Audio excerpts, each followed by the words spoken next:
Right now, wherever you are, your phone knows exactly what time it is. Your alarm knows when to wake you up. Your calendar knows when your meeting starts. Your oven knows how long your pizza has left. And somehow, every plane, train, phone, bank, computer, and school is expected to agree on the same invisible system. But here's the weird part.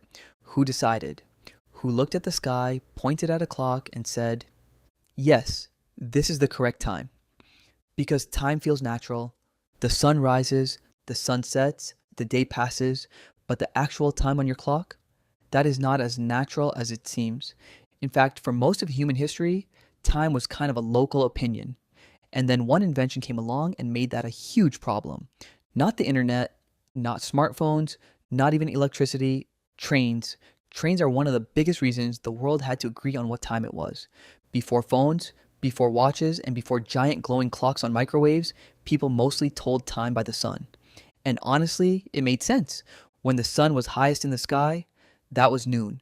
Not noon for the whole world, noon for your town, your local noon. If you lived in one village and another village was a few miles east or west, their noon might be slightly different from yours. Not by a lot, maybe a few minutes, but enough that if both towns had clocks, they might not match. And for a long time, this was completely fine because people moved slowly. If it took you half a day to ride a horse to the next town, it didn't really matter if their clock was 7 minutes different. Nobody was missing the weekly market because the village sundial was 7 minutes off. Time was local because life was local. Your town had its own rhythm. The church bell rang. The marketplace opened. People worked by daylight. And if your town's clock was slightly different from the next town's clock, who cared? Then, the world got faster. In the 1800s, railroads changed everything. Suddenly, people could travel farther and faster than ever before. A trip that once took days could take hours. That was amazing. But it created a ridiculous problem. Every town had its own time. Imagine trying to run a train schedule when every stop along the route uses a slightly different clock. A train leaves one town at 10 o'clock, arrives in the next town at 10:04. But according to that town's local time, maybe it's actually 10:11. Then it leaves again at 10:20, but the next town says it's 10:13. Now add dozens of towns, hundreds of miles of track, different railroad companies, passengers trying to make connections, freight deliveries, and two trains that really should not be on the same track at the same time. Time had gone from a casual village habit to a transportation nightmare. Before standard time, North America had more than 144 local times. That is not a time system, that is a group project with no instructions. And railroads hated it because railroads need schedules. They need one train to leave after another train arrives. They need conductors, stations, and passengers to agree on what 3:15 means. So the railroads started doing something very modern. They forced everyone to stop being unique. On November 18th, 1883, railroads in the United States and Canada adopted a new system of standard time zones. Instead of every town using its own sun-based time, large regions would share one official time. Eastern Time, Central Time, Mountain Time, Pacific Time. Now, if you were in the same zone, your clocks matched. At least that was the idea. This day became known as the Day of Two Noons, which sounds like a rejected fantasy novel, but it was real. In some places, clocks reached local noon first. Then, a few minutes later, they were reset to railroad noon.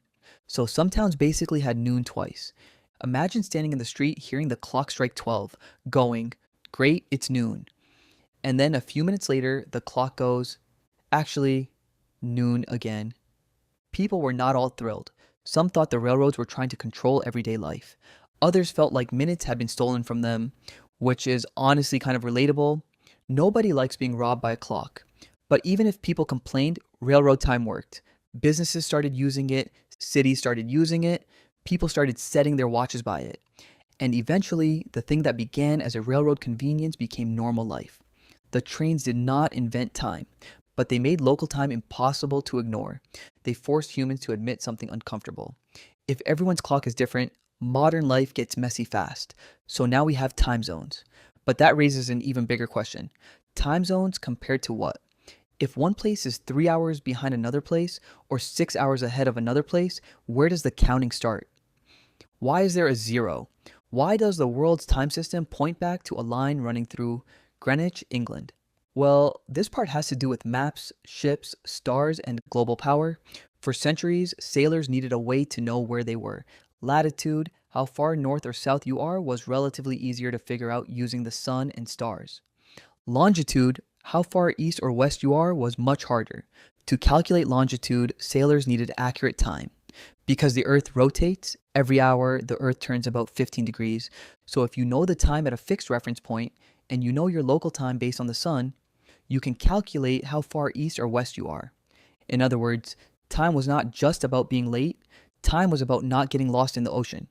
Different countries used different prime meridians or starting lines for their maps. France had one, other countries had others, but by the 1800s, many ships and maps were already using Greenwich because Britain had a powerful navy, a major observatory, and a huge influence over global navigation. So in 1884, representatives from 25 countries met in Washington, D.C. for the International Meridian Conference. Their goal was to choose a common prime meridian for the world. And they chose Greenwich. Not because Greenwich was magically the center of the universe, not because time naturally begins in London, but because the world needed a shared starting point, and Greenwich was already widely used. So the line through Greenwich became 0 degrees longitude, the prime meridian. And from there, the world could organize time zones around a shared reference. Basically, humans looked at the spinning Earth and said, we need one starting line. This one is convenient enough, which is a very human way to run a planet. Now, you might think time zones are clean, perfect slices of the Earth, like orange segments, but they are absolutely not. In theory, time zones could be neat vertical strips. The Earth rotates 360 degrees in about 24 hours. That means each hour roughly equals 15 degrees of longitude. Nice, simple, mathematical.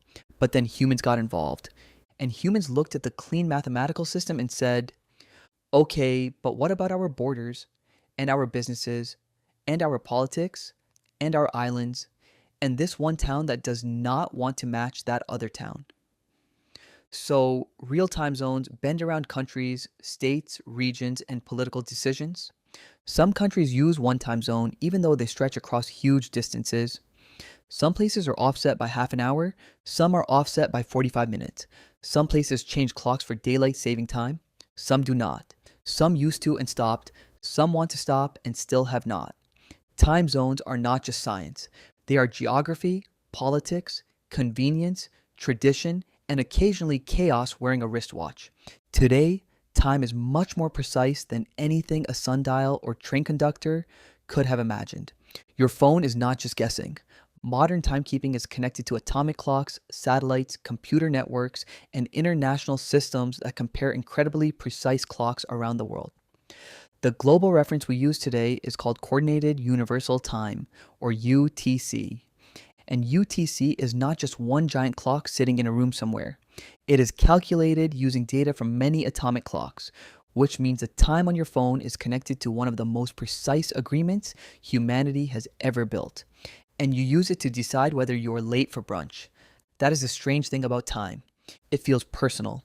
Your alarm, your lunch break, your bedtime. But behind that simple little number is an enormous invisible machine.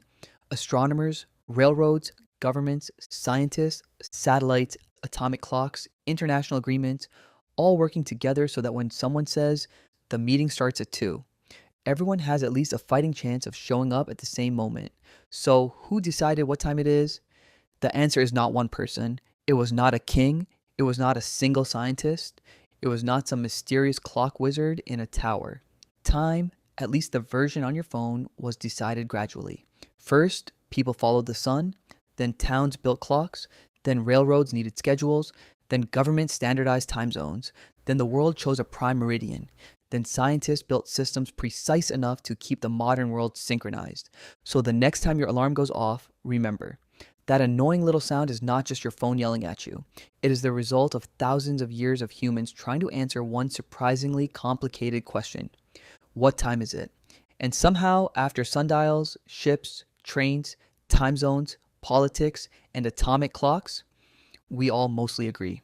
Mostly, and that's why time is less a fact of nature and more one of humanity's biggest group projects.